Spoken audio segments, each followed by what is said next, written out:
Welcome to Influential Entrepreneurs, bringing you interviews with elite business leaders and experts, sharing tips and strategies for elevating your business to the next level. Here's your host, Mike Saunders. Hello and welcome to this episode of Influential Entrepreneurs. This is Mike Saunders, the Authority Positioning Coach, and today we have with us Dr. Virginia LeBlanc, who is the Pivot Maestro. DocV, welcome to the program. Hi, Mike. Thank you so much. I'm so excited to be here with you and your audience. I am too. I just love learning about new things that people are doing and your life experience and entrepreneurial journey. So get us started with what your entrepreneurial journey has been like and what led you to now become known as the Pivot Maestro. Wow, that is a super long story, but I'll try to make it short for you. And it has a lot of twists and turns, hence Pivot Maestro, right? Yeah, right. Because at some point you were probably just going, well, that's a wrong turn, that's a wrong turn, that's a wrong turn. And then you probably were like, well, you know what? Let's make the best of it. And then you started going, well, since I'm making the best of these turns and hurdles and roadblocks and speed bumps, let's just call it what it is. They're pivots. And then let's get good at it and polish it up. And now I think I can teach other people the same thing. Yes. I mean, you hit the nail on the head. That was a very good summary, actually. Okay. Well, nice talking to you. Have a great day. Hey, I was pivoting before pivoting was a word, a thing, or a business term, and it really started at the end of my high school years. I was recruited by various service branches of the military. But I could not serve because of an irreversible visual condition. So, it's funny that I've come full circle. I'm just returning from foreign service, working for the Department of the Navy, and just how life has happened. So that was kind of like my first encounter with, hey, okay, I'm going to have to pivot. I come from a service-oriented family, military and otherwise, and so I went on into college. Well, at the time, I was also a singer, so, maestro. It's the maestro part. Yes, nice. And so I went to school, double majoring in a couple of, in music and medicine. Then I switched over to pre-law. The usual things that college students do, right, which is perfectly okay. Yeah. So I want to encourage any college students out there listening, if you're changing your major, that's what it's all about, right? So I ended up working in higher education for a bit as a director for a holistic scholarship program for high-achieving students, in which it's part of what I did with them. So I helped them plot and plan their academic, personal, and professional journey. And nearing the end of that, when I was preparing to leave Indiana University, Bloomington, that's when I had the revelation of what it was that I was actually doing. Now, prior to that, I jumped over a whole lot of things where I was the executive director and chief operating officer for the National Pan-Hellenic Council, and, had worked in other capacities. And life kept happening, so I had to keep shifting gears, and I was doing these things simultaneously, working on my doctoral program in the vocal performing arts and song literature and education.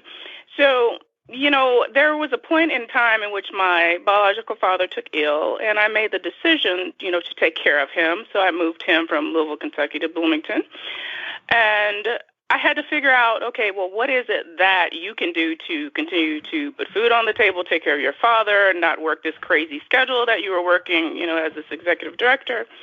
So I had to really consider, what were my skill sets? What were my transferable skills that we do not talk enough about in the college setting, in life in general? We're put on these paths in life, usually by well-meaning people. And, when it comes time, when you hit that brick wall and you have to figure out, oh, I need to course correct or go in a different direction, we often do not know how because we're not taught to think like that. So that's kind of just a succession of running into life, hitting those brick walls, and then having to figure out, how to go around. So I would like to share, in the performing arts, there is a term, the willing suspension of disbelief. Have you heard of that? I have not. Okay, so we're taught this, as a performing artist. And it's funny because as life has happened to me, I actually beg to differ with that phrase. I think it's actually not a suspension of disbelief because I think the performing arts are rooted very much in reality and in life. That's how the great composers, wrote their pieces. It was from life experience. And you look at the various scenarios and, whatever operas or Broadway shows or what have you. Just think about Hamilton. These are reality. These are things that actually happen in life, and people had to figure out, they had to recreate, redefine themselves in these various times and in these situations. So that's kind of the long of the short of the long of how I fell into these various career paths, being the performing arts, higher education, business, you name it. As you were mentioning that, one thing stands out that I want to really go a little bit deeper on, which is probably if you were to draw a timeline out on a piece of paper and put a certain year down and then, put a dot and say, okay, this was a time where something happened, whatever this thing was that caused a little bit of a pivot or a shift. Many of the times, I believe, there could be the temptation to shut down, blame, and really not pivot, because in reality, isn't it true that at that moment of truth, you could have, like for instance, when this eye issue caused you from achieving a career dream of doing a certain task in the military, maybe that could have been like, well, I can't believe it. How horrible is that? And you could have just shut down and said, I'm just going to work at, Big Lots or, the grocery store. But no, you pivoted and took it in and said, I can't do anything about it, or I've done all I can about it. And so now let's make the best of it. So talk a little bit about that inner work, what I feel would be the inner work when you hit some of these roadblocks or hurdles. And then that allows you to move through it and not get stopped by it. Yes, absolutely. I was fortunate to be raised in a family that had a very strong spiritual background, spiritual upbringing. So that foundation was there. And just me, innately, I'm a fighter. Life has not been easy. And it's funny because, I think we eventually end up teaching or walking into our calling of those things that have been challenges in our life to help others get through, those very same things. So, when that occurred, of course, I was disappointed. I was frustrated. I questioned, that whole thing. You have your moments of despair or grief or... Because you're human. Because you're human, and that's okay. And, that's what people need to realize. It's okay to feel like that. But the point is getting up off the mat, turning that corner, pivoting into, that new reality and starting to walk that out, and just continue to define that path that you're on. Yeah. And it's okay. You don't have to take one specific path in life. And unfortunately, that's the thing that I think, from childhood that, again, a lot of well-meaning parents or counselors or, folks who are in our life who see potential or talent in a certain area, they put us on these paths and there off we go. And we don't think about developing these other aspects. We might just be on that left brain path and never really develop any part of the right brain or vice versa. So when it comes time to pivot, you do not have those capabilities or skill sets readily available. You're not able to be that divergent thinker to cross over those planes. And to do you think that has something to do with the how do I want to phrase it? At whatever age you are, it's your upbringing. And here's what I mean by that. Like for instance, I'm 53, and when I was brought up, it was pretty much at the tail end of the mindset of you go to work for a company, you work 30 years, you get the gold watch, get the pension, and you're done. That's the way things were. These days, it's like, man, you can have 9 careers, totally different careers. You can have a side hustle. You can start your own business. You can go from entrepreneurialism on your own side to going back into the workforce and then back and forth. I think that really generational, like how you were brought up, where it's like nobody thought back in the day that you could do things on the side or have two things going. Back then it was called moonlighting, and that was almost, yes. Frowned upon. It's like, oh, what? You don't have allegiance. And nowadays it's like good. In fact, I think that I've heard this accurately, that Google wants every employee to have about 10 or 15% of their time on the clock where they're doing, personal, like brainstorming and side things, because they want people to feel sharp, creative, and all of that. So what are your thoughts around, kind of like the lanes you run in from your upbringing, and then being able today in 2021 to be able to kind of, look around and go, you know what, I can do some different things. Yes, absolutely. Again, absolutely nail on the head. We operate and we function according to how we're taught, what we learn, that social cultural conditioning. So, no blame placed. However, it can be paralyzing, and it can cause a lot of conditions that keep us in this box, what I call boxed-in thinking. Yeah. So you'll hear me talk a lot about thinking without a box. And that is the gift that the performing arts path gave me. It helped me think without a box. And, these various brick walls that I kept running into that I had to figure out how to get, through, over, under, around, what have you, pivoting, those are the skill sets, those things that it taught me how to think without a box. Because that traditional path that I grew up on as well, that, hey, you pick a career, you go to school for it, yeah. You stick with that career, you get out, you get married, you have kids, all of this, that sort of thinking. Nothing wrong with that if that's what you did. But, as anything living and breathing has to change, right? So it's only natural that life has changed to this point where you have multiple careers, you have the side hustles. Think about this, and I believe I talk about this in my book, Love the Skin You're In, How to Conquer Life Through Divergent Thinking. That was published in 2017. I talk about just the concept of diversifying your financial portfolio. Yeah. So if we do that with money, why would we not apply that to life? Yeah. If that's a good thing with our finances to ensure when, the markets crash or COVID happens or what have you, why would we not prepare our minds, our hearts, in that direction for us personally as human, living, breathing human beings who, live a dynamic, ever-changing life? I mean, I guess I would have to say, why? Why not? I mean, why not? It's because it's the age-old thing. Well, it's just the way we've always done that, thought that way. And I think that really does get to the heart of the matter of, well, sometimes I've heard people that are, like life coaches, they'll say, hey, when I'm working with a client and I'll ask them a question, they'll say, I just don't know how to do that. And then the response would be, well, okay, that's fair. But if you did know how to do that, where do you think you'd start? And it almost makes your mindset go to, well, let's see here. And you almost see them kind of thinking like, well, I guess if I knew, then I would. And you also hear people talking about, act as if you've achieved that goal or, are the person you want to become. So now let's say that, you've got that pivot in mind and life has maybe thrown your curveball. Well, if you have that mindset the right way, that, okay, this is just a little bit of a breeze blowing me this direction, but I still have my true north and you still are making steps forward. It's just like it's on a dirt path, not the gravel path. Mm-hmm. Mike, you just said something very important, a concept of mindset.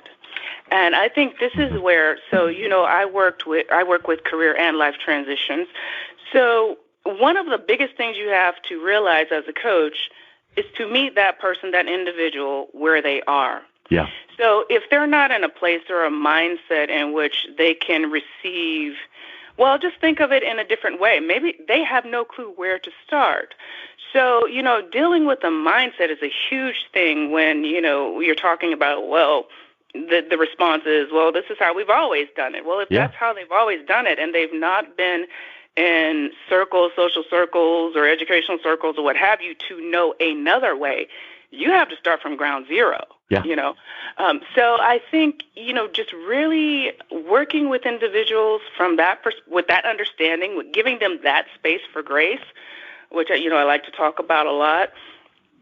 Starting there, that's how you start to get them even willing or open to a potential pivot in their thinking, in their career, and, whatever the case may be. Does that make sense? It totally does. And I think that some people you've worked with might even have experienced this, where it's like, well, all my friends, my family, for generations, we've just always done whatever it is. Maybe it's military or whatever the case is. And that's all they know because that's all that has been modeled to them. And it's like, okay, well, there's nothing wrong with that, but you've kind of hinted at that you might want more or something different or fresh or new. And so what would that look like? And then maybe they start articulate, okay, well, it's like the old definition of insanity. If you keep doing the same old thing and expecting a different outcome, that's insanity, because you're going to get, 1 + 1 is always going to equal 2. But what if you could be the one that breaks free a little bit out of that? And now you're creating that generational legacy kind of new direction. Maybe it's not a 180-degree turn. Maybe it's just like, oh, you know what? We're going to take this direction. And it really does get down to mindset. Now, it's going to take some work too, right? It's not just the mindset. It is, okay, now that we've painted that picture of where we want to go, now we got to get down to business and take some of those steps, which might be a little scary and a little risky, but it's got to be that calculated risk. Exactly. And when, again, you meet folks, particularly my military clients, on that level with that terminology, because transitioning into civilian life, it's a whole language set. It's a whole different, forget way of life, just understanding the words, the terminologies, how things work. If you bring that home to, to military terminology and culture and what have you, and slowly move them over, there's less resistance, because you have to think about, our active duty who are about to separate, and our veterans who are looking for, that something new, that, that new path that they're to take. They're facing all kinds of fears. So, you have to start with the person as opposed to just, jumping straight in, and you have to really show that you care, you actually love that human being and want the best for them. So that's what we do at Defining Paths. Yeah. And, I'll bet you that since you, and you mentioned that you work with veterans transitioning into civilian life, and I'm sure we could spend about 4.5 hours on this one topic alone, but I'm confident that the mindset and even like you just mentioned, the terminologies and the schedules from military life to civilian life are drastically different. But I wonder if when you were working with someone, maybe to help them along in that transition, maybe you need to give to them some rigid structure. So they've been used to the military life of structure and authority. Well, now maybe you become their guide and coaching them into making this transition. And maybe it is into entrepreneurial ventures. Good. Yes. So maybe you need to, rather than just say, look how creative you can be and how free you can be, that might freak the daylights out of a military person. You might need to say, okay, at 8 a.m. on Mondays, you're going to need to do this. And then and that might give them that little warm blanket of, okay, I've got a path forward. I've got structure. She's telling me what to do. And the end result is, and that's, mission, that's my mission. So I think that really is an interesting thing, or else you're going to get people feeling like, you talk to an artist and they want to talk about freedom, but someone coming out of a military lifestyle, they might not relate to that freedom and creativity as readily. So true. And it's starting again with the mindset and helping them think without that box, because, for survival purpose, for, just the discipline of the service, you're put into a box, and you have to be siloed in such a way to where, the parts work toward the mission of the whole, right? So it's funny you said this, Mike, because you're jumping ahead of my launch. Oh. But this year, Veterans Day, we're launching a boot camp program, which I'm super excited about, Next Steps for Vets. And it's going to do just those sorts of things. It's going to be an introductory to how we service our veterans and how we give them that structure, but also that freedom to, more freedom than what they've experienced while in service. So super excited about that. Yes. Well, let's wrap up with what would you say to someone listening to this when they're being introduced maybe for the first time of the word or the concept of a pivot, and they're used to thinking of these life occurrences as tragedies and, slamming the brakes on and roadblocks. But in reality, if you look at these things as pivots, then it's like, okay, well, now maybe I just go with the flow. What's a final thought and a teaching that you would give on that mindset? And then what's the best way that someone can reach out, learn more about you, and pick up a copy of your book? Yes, absolutely. So what I would say about the perspective, because perspective is everything. Yes. So view the pivot as an opportunity to choose, to make a decision, to be able to choose the direction your life wants to go. So not as just a challenge or something that's problematic or detrimental to the path you're on, but truly an opportunity that is leading you to the place you're supposed to be, toward your purpose, toward your calling, toward your mission in life. So in my opinion, the pivot is mission essential. Yes. And so, so that's how I would view it. Awesome. Love it. And that presupposes that you have that true north mission cause in mind, so that when you have those little pivots and bobs and weaves, that you know that you're keeping your eyes forward and you're moving toward that mission. So you need to have that, or else you feel like, you're just getting batted around like the waves of the sea. Absolutely. It's a part of the mission, as any woman and man in service knows. When you come up to those obstacles, there's no option to turn back. You have to find your way again, over, under, through. The mission is the mission. So I encourage people to view life as that. It's a part of our life. Life is living, and life in general means that things are going to change. Nothing was promised to us to be perfect. It's just a part of the journey. And so I encourage everyone to continue to define their path, to master the art, embrace the art. Let me say that, embrace the art of the pivot. Yeah. And if you want to reach out to me, the Pivot Maestro, please visit me at definingpaths.info, and that's paths with an S, .info, and I am on Facebook, Instagram, and LinkedIn under DocV Next Steps Coach. So not only do I help you figure out how to pivot, but also plan your next steps. Well, DocV, it's been a real pleasure chatting with you today. I think we could have continued on and on and on, so we'll keep it nice and concise on this topic of what the pivot is. So thank you so much for coming on today. Absolutely. Thank you so much, Mike. It's been my absolute pleasure. You've been listening to Influential Entrepreneurs with Mike Saunders. To learn more about the resources mentioned on today's show or listen to past episodes, visit www.influentialentrepreneurssradio.com.